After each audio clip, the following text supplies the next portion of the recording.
I'd like to share with you a patient that I'm seeing today for the first time. His name is Zane, and he had an unusual injury that I'll let him tell you a little bit about, but it came about as a result of him doing a backward flip. And Zane, you want to tell us, pick up the story and tell us what happened, how long ago this was? That'd be pleasure. So I was actually just come back from a rafting trip with a friends, and we decided to go straight to the gym. At the gym, we were doing flips and whatnot, and I happened to over rotate one of them, and when I did, I landed and it made a series of pops.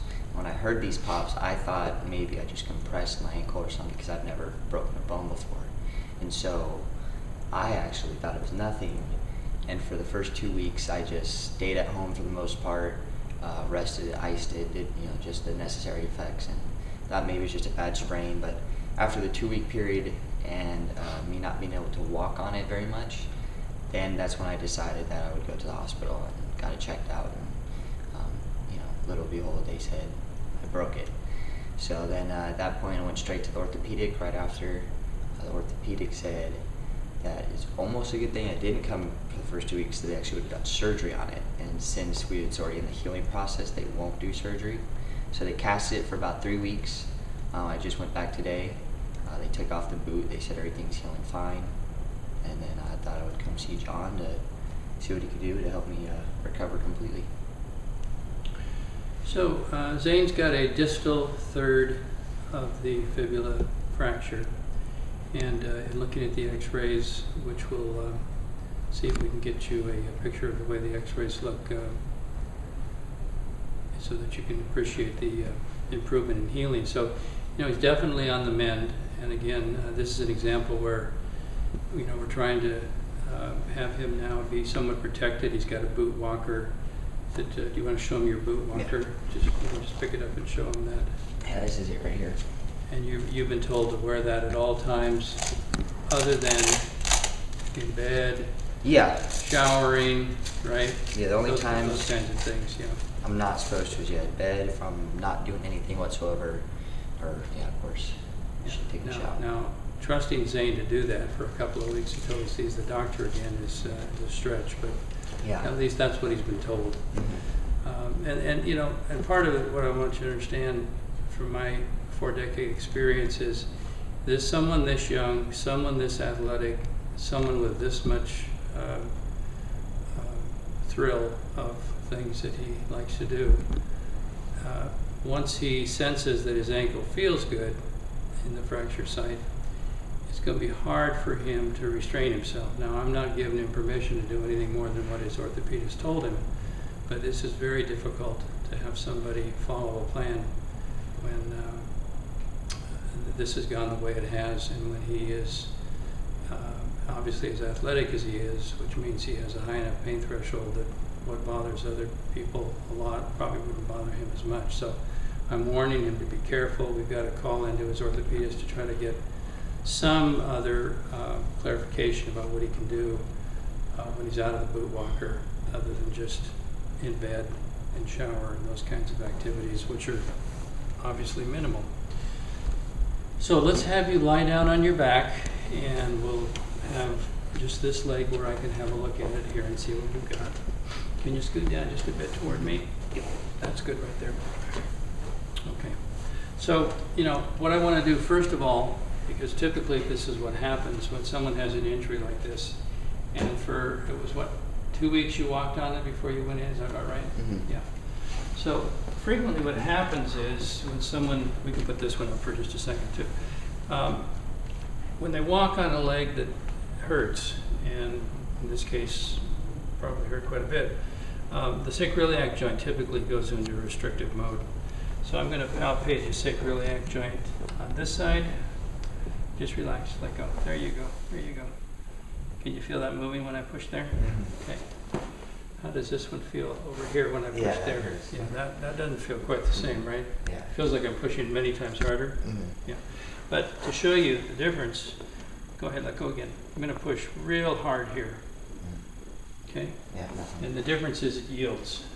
See, the joint moves when and over here, you just don't like that at all. No, right? no, When I push no. it up, because I'm not even pushing all that hard over here, and it's really uncomfortable.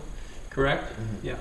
And so typically the adductors will also be involved. So if I'm checking the adductors here, they're a little bit tender here. There'll be some crossover, but they'll be big time on this side by comparison, right? Just feel the knots in there, all this stuff here? Yeah, I do. Yeah. Okay, can you scoot down just a little bit there? Good, that's good.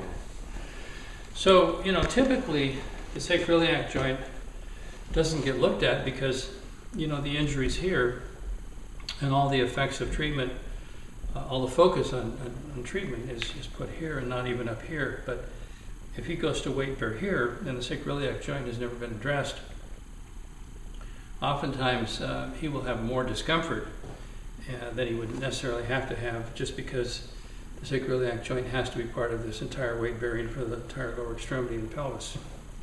So let's try something and see if we can release this. We'll use a reflex that we use called the plantar reflex.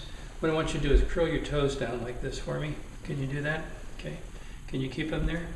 Yeah. Keep them there.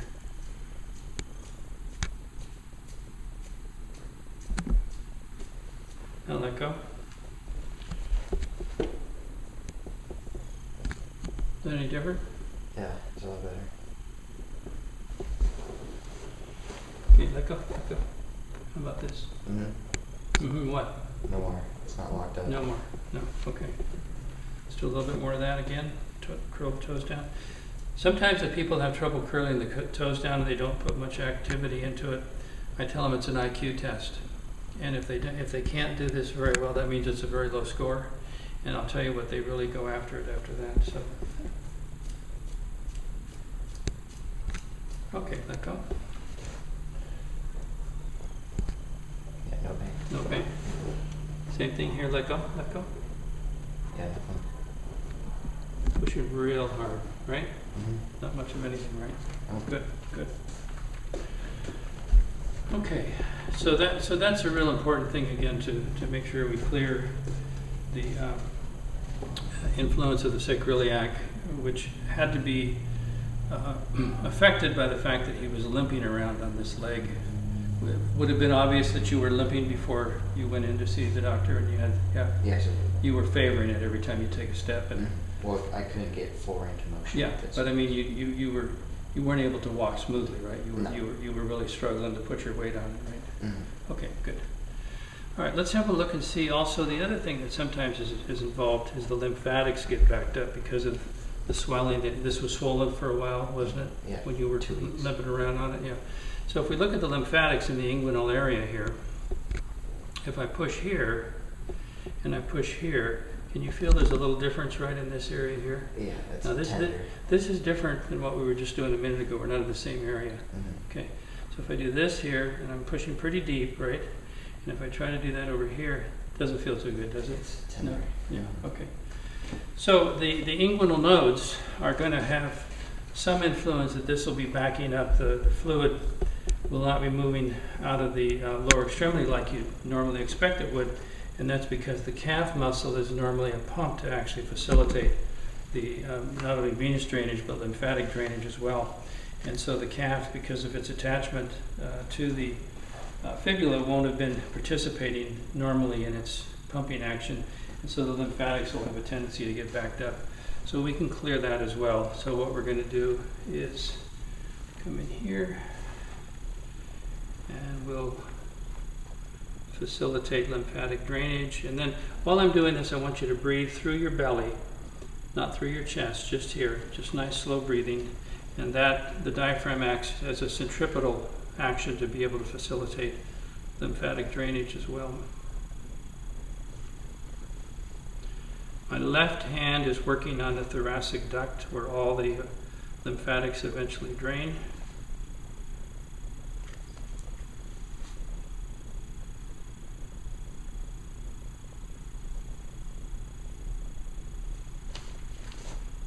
Is this any different than it was a minute ago? A lot better. It's no more. Doesn't feel tight. Yeah, good. Try moving your ankle around now and see if it feels any different. How's it feel? It's a lot better. There was pain occurring right in this area, Uh-huh. and then felt like On the outside of the ankle there? Yeah, yes. okay, but Like, that, you don't have that right now then? No. No, good, okay, good. Okay, you can lie back down. Okay, so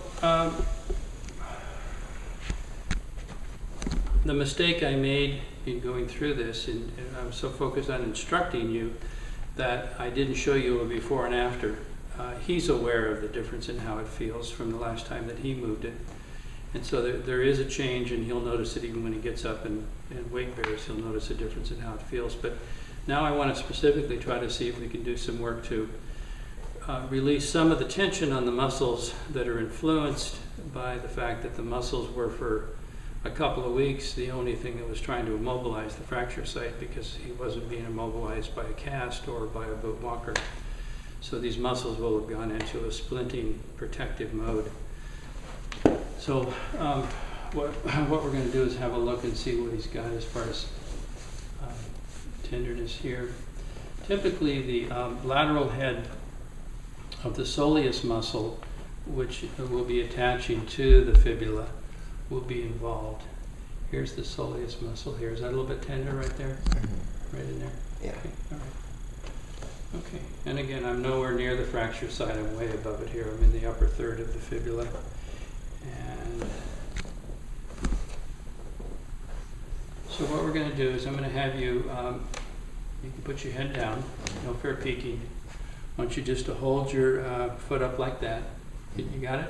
I said no fair peeking. Sorry. That's all right. Anyway, so what I'm having him do is just actively dorsiflex. And then I'm just going to facilitate his toe extensors and his anterior tib. Now relax to reciprocally inhibit the action of the plantar flexion of the soleus muscle. If I go back now and I recheck along the fibula, what does that feel like now compared to a minute ago? A lot better.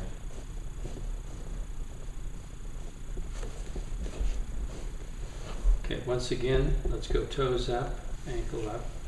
There you go, holding there, hold.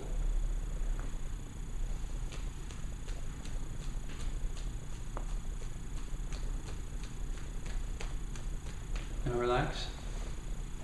And again, rechecking. How's that now? Yeah. Move your foot and ankle around, see what that feels like now. Mm-hmm. Feel different? Yeah, I got more More movement. We call it range of motion. Motion with it, yes. Yeah. Now, listen carefully. Mm-hmm. Giving you improvement is not the same as giving you permission to do a flip when you leave. Mm-hmm. You understand what I'm saying? Yes, I understand. And I'm being facetious, but I mean what I say. Mm-hmm. This is just going to make it feel that much better, that much sooner, but you still have to stay within the confines of what you've been told and what we're going to get more clarification on as far as what the orthopedist is saying as far as what your limitations really are. Okay, so you can lay back down.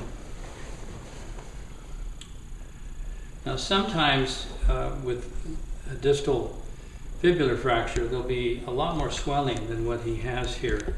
So his amount of swelling is minimal, which is very good. He's got a very wiry body type. So I mean, he's not the type of person who would typically have a lot of swelling just by the nature of his body type and the way he's athletically inclined. And so that really bodes well for a faster recovery here, that he would have, the chance to get motion back sooner and function back sooner. So I'm going to just check the subtalar joint. I'm stabilizing the ankle as I'm checking the subtalar joint to see what movement there. He's got pretty good movement there now. So we'll see if we can give him a little bit better motion there. So again, if we ask him to invert his ankle, that's going to be mainly the posterior tibialis muscle that he's using. If we ask him to go the other direction, that's mainly the everters, which are going to be the peroneus longus and brevis. So what I'm going to do is I'm going to simultaneously tap on both of those groups, which will be basically canceling them both out. So I'm simultaneously eliciting a deep tendon reflex on both sides.